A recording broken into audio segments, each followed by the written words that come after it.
Assalamualaikum warahmatullahi wabarakatuh.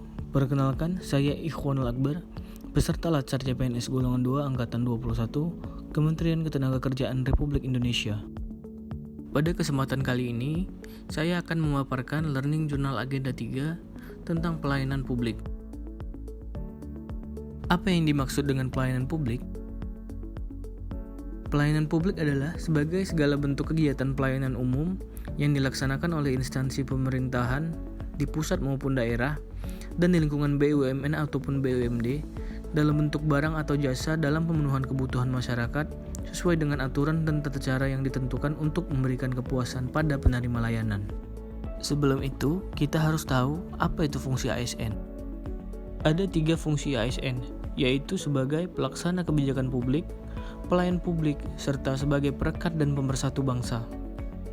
Dalam penyelenggaraan pelayanan publik, pola pikir ASN harus didasari dengan 4 hal, yaitu yang pertama adalah pelayanan publik adalah hak warga negara sebagai amanat konstitusi. 2. Pelayanan publik diselenggarakan dengan pajak yang dibayar oleh warga negaranya. Yang ketiga, mendukung tercapainya tujuan bernegara. Dan yang terakhir, dalam layanan yang diberikan, terdapat perlindungan dari pemerintah. Selanjutnya adalah unsur-unsur penting dalam pelayanan publik, yaitu organisasi, penerima layanan, dan kepuasan penerimaan pelayanan. Ada 9 prinsip dasar pelayanan publik yang perlu diketahui.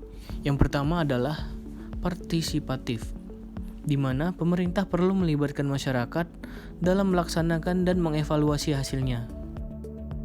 Yang kedua adalah transparansi, di mana pemerintah sebagai pelayan publik harus menyediakan akses untuk mengetahui segala hal terkait dengan pelayanan publik yang diselenggarakan tersebut seperti persyaratan, prosedur, biaya, dan lainnya. Masyarakat juga harus diberi akses sebesar-besarnya untuk mempertanyakan dan menyampaikan pengaduan apabila merasa tidak puas dengan pelayanan publik yang diselenggarakan oleh pemerintah. Yang ketiga adalah responsif. Pemerintah wajib mendengar dan memenuhi tuntutan warga negaranya. Yang keempat adalah tidak diskriminatif. Pelayanan publik yang diselenggarakan tidak boleh membedakan antar satu warga negara dengan warga negara yang lain atas dasar perbedaan status sosial, pandangan politik, agama, profesi, jenis kelamin, dan lain-lain. Yang kelima adalah mudah dan murah. Penyelenggara pelayanan publik harus memberi persyaratan dengan mudah dan biaya yang murah, agar terjangkau oleh seluruh warga negara. Hal ini perlu ditekankan karena pelayanan publik yang diselenggarakan oleh pemerintah tidak dimaksudkan untuk mencari keuntungan. Yang keenam adalah efektif dan efisien. Pelayanan penyelenggaraan publik harus mampu mencapai tujuan yang hendak dicapainya dengan cara menggunakan prosedur yang sederhana, tenaga kerja yang sedikit, serta biaya yang murah.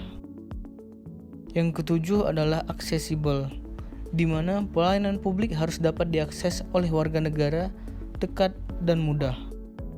Yang kedelapan adalah akuntabel, yaitu segala bentuk pelayanan publik harus dapat dipertanggungjawabkan secara terbuka kepada masyarakat.